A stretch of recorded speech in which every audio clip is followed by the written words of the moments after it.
Hello అండి, welcome back to మన కోస్తా రుచులు. ఈరోజు మనము దొండకాయ పచ్చడిని ఎలా ప్రిపేర్ చేసుకోవాలో చూద్దాము. దానికోసం అయితే నేను ఒక పావు కేజీ దొండకాయలని తీసుకొని పొడవుగా కట్ చేసి పెట్టుకున్నాను.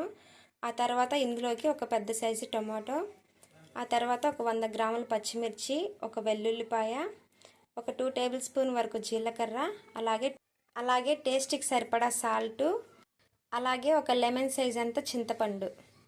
ఇప్పుడు మనం దొండకాయ పచ్చడిని ఎలా ప్రిపేర్ చేసుకోవాలో చూద్దాము. స్టవ్ ఆన్ చేసుకొని ఒక ప్యాన్ పెట్టుకొని అందులోకి 3 టేబుల్ స్పూన్ వరకు ఆయిల్ని అయితే యాడ్ చేసుకోవాలి. ఆయిల్ హీట్ అయిన తర్వాత ఇందులోకి కట్ చేసి పెట్టుకున్న దొండకాయ ముక్కలు, అలాగే పచ్చిమిర్చిని కూడా యాడ్ చేసుకుందాము.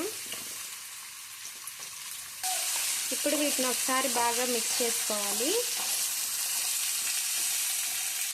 ఒక 2 మినిట్స్ వీటిని హై ఫ్లేమ్లో మగ్గించుకున్న తర్వాత ఇందులోకి కట్ చేసి పెట్టుకున్న టమాటో ముక్కలను కూడా యాడ్ చేసుకోవాలి.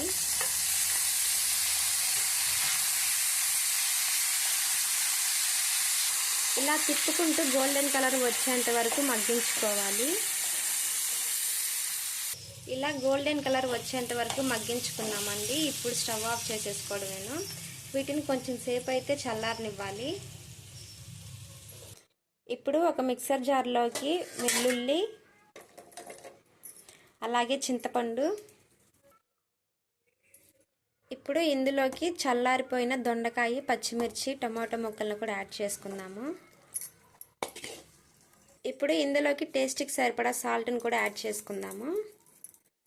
అలాగే జీలకర్రని కూడా యాడ్ చేసుకుందాము. ఇప్పుడు వీటిని మరీ మెత్తగా కాకుండా కచ్చాబచ్చాగా మిక్సీ పట్టుకుందామండి.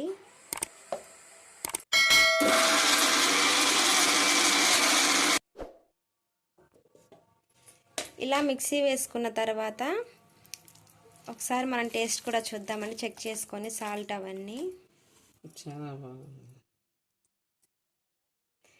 టేస్ట్ అయితే చాలా బాగుందండి, ఉప్పు అన్నీ సరిపోయినాయి. ఇప్పుడు ఈ పచ్చడిని మనం వేరే బౌల్లోకి ట్రాన్స్ఫర్ చేసుకుందాము. ఇప్పుడు దీని మీద సన్నగా కట్ చేసి పెట్టుకున్న కొత్తిమీరని కూడా గార్నిష్ చేసుకుందామండి.